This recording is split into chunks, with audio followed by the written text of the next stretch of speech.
মাধ্যমিকের ফলাফল প্রকাশিত হতেই সাফল্যের ধারা বজায় রাখল পূর্ব মেদিনীপুর। এবছর মাধ্যমিক পরীক্ষায় রাজ্যের ষষ্ঠ স্থান অধিকার করে জেলার নাম উজ্জ্বল করল অগ্নিপ্রভ নন্দ। 700-র মধ্যে 692 নম্বর পেয়ে মেধার নজির গড়েছে সে। অগ্নিপ্রভ তমলুকের ঐতিহ্যবাহী শিক্ষা প্রতিষ্ঠান হ্যামিল্টন হাই স্কুলের ছাত্র। বৃহস্পতিবার ফল ঘোষণার পর থেকেই অগ্নিপ্রভর এই কৃতিত্বে খুশির হাওয়া বইছে গোটা তমলুক শহর জুড়ে। হ্যামিল্টন হাই স্কুলের নাম ফের একবার রাজ্যের মেধা তালিকায় উজ্জ্বল হওয়ায় গর্বিত বিদ্যালয় কর্তৃপক্ষ। খবর পাওয়া মাত্রই অগ্নিপ্রভকে শুভেচ্ছা জানাতে ভিড় করেন শিক্ষক শিক্ষিকা ও সহপাঠীরা। বিদ্যালয়ের পক্ষ থেকে তাকে বিশেষ সম্বর্ধনা জানানো হয়। ছেলের এই সাফল্যে চোখে জল ও মুখে হাসি দেখা গেছে তার পরিবারের সদস্যদের। নিজের সাফল্যের রসায়ন নিয়ে অগ্নিপ্রভ জানায়, শুধুমাত্র প্রচুর পড়াশোনা নয়, বরং নিয়মিত ও পরিকল্পিতভাবে পড়া শেষ করাই ছিল আমার লক্ষ্য। আমার এই সাফল্যের পেছনে বাবা মায়ের নিরন্তর সমর্থন এবং স্কুলের শিক্ষকদের মূল্যবান পরামর্শের অবদান অনস্বীকার্য। ভবিষ্যতের পরিকল্পনার কথা জানিয়ে মেধাবী এই ছাত্র বলে, আমি ভবিষ্যতে চিকিৎসক হয়ে আর্ত মানুষের সেবা করতে চাই। তমলুক হ্যামিল্টন হাই স্কুলের প্রধান শিক্ষক ও অন্যান্য শিক্ষকরা অগ্নিপ্রভর এই সাফল্যে অত্যন্ত আনন্দিত। তমলুক হ্যামিল্টন স্কুল থেকে কি র্যাঙ্ক হয়েছে তোমার? না, প্রথমে তোমার নাম বলো। আমার নাম অগ্নিপ্রভ নন্দ। হ্যাঁ, এইবারে মাধ্যমিকে কি রেজাল্ট হয়েছে তোমার? আমি মাধ্যমিকে 692 নম্বর পেয়েছি এবং তমলুক হ্যামিল্টন হাই স্কুলের আমি ছাত্র। আমি ষষ্ঠ র্যাঙ্ক করেছি রাজ্যে। তো কতটা আর হ্যামিল্টন হাই স্কুলের মধ্যে প্রথম। কতটা ভালো লাগার বিষয়? ভালো তো লাগছে, এটা জীবনের প্রথম বড় পরীক্ষা। একটু ফলাফল নিয়ে চিন্তিতও ছিলাম। এই ফলাফলে সত্যি খুব আনন্দিত। আমার বাড়ির সবাই এবং শিক্ষক, গৃহশিক্ষক সবাই আমাকে এই রেজাল্ট তৈরি করতে খুব সাহায্য করেছে।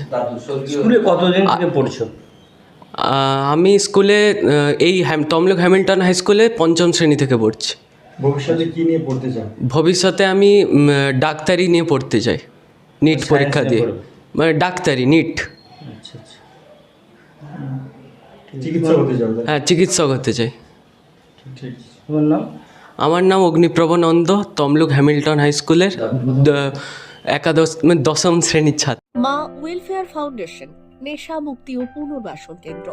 বিজ্ঞানসম্মত আধুনিক পদ্ধতি ও অভিজ্ঞ চিকিৎসকদের দ্বারা চিকিৎসা ও কাউন্সেলিং করানো হয়।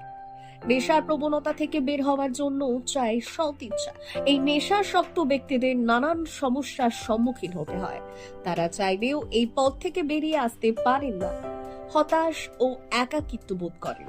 তাদের ভুল পথ থেকে স্বাভাবিক জীবনে ফিরিয়ে আনতে আমরা বদ্ধপরিকর। মাদকাসক্ত ব্যক্তি পাগল নয়, খারাপ নয়, তারা শুধুই অসুস্থ। প্রয়োজন শুধু সঠিক চিকিৎসা। আপনার সন্তান কোথায় যায়, কাদের সাথে চলাফেরা করে, নিয়মিত স্কুল কলেজ যায় কিনা, অপ্রয়োজনে বাড়ির বাইরে থাকে কিনা, অস্বাভাবিক জীবনযাপন করে কিনা, আপনি যা অর্থ দেন তা সঠিকভাবে ব্যয় করে কিনা, পারিবারিক অশান্তি, শারীরিক অত্যাচার, স্ত্রী পরিজনকে অকারণে সন্দেহ, অবিশ্বাস, কর্মক্ষেত্রে অবনতি, মাত্রাতিরিক্ত আর্থিক চাহিদা বেড়ে গেছে, তার মানে আপনার প্রিয়জন তীব্র নেশাগ্রস্ততায় বা মানসিক সমস্যায় ভুগছেন।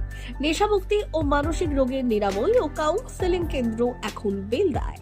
মদ, গাঁজা, ড্রাগস ও ইত্যাদি বিভিন্ন ধরনের নেশা এবং মানসিক রোগের চিকিৎসা করতে হলে আজই আসুন মা ওয়েলফেয়ার ফাউন্ডেশন। এখানে আমাদের চিকিৎসা পদ্ধতি: 1. নেশাগ্রস্ত রোগী এবং তার পরিবারের কাউন্সেলিং এর ব্যবস্থা। 2. নিয়মিত যোগ, প্রাণায়াম ও ধ্যানের মাধ্যমে এবং মোটিভেশনাল ক্লাসের মাধ্যমে রোগীকে সুস্থ করা। 3. নিয়মিত ডাক্তারি পরিষেবা ও অভিজ্ঞ সাইকোথেরাপিস্ট দ্বারা কাউন্সেলিং এর ব্যবস্থা প্রদান। 4. প্রত্যেক রোগীর নিজস্ব শারীরিক এবং সামাজিক বৈশিষ্ট্য অনুযায়ী পৃথক পৃথক কাউন্সেলিং এর ব্যবস্থা, অভিজ্ঞ পরামর্শদাতার পরামর্শ প্রদানের ব্যবস্থা। 5. অনিচ্ছুক রোগীদের বাড়ি থেকে চিকিৎসা কেন্দ্রে নিয়ে আসার ব্যবস্থা করা হয়। বিশ্ব স্বাস্থ্য সংস্থা দ্বারা অনুমোদিত মদ, গাঁজা, ড্রাগস ও মানসিক রোগে চিকিৎসা করতে হলে আজই আসুন মা ওয়েলফেয়ার ফাউন্ডেশন বেলদা থেকে। যোগাযোগ করুন আমাদের সঙ্গে। Mobile number 9144587202। মা ওয়েলফেয়ার ফাউন্ডেশন, বেলদা, কেশিয়ারি মোড়, রেলগেটের কাছে, মোহাম্মদপুর।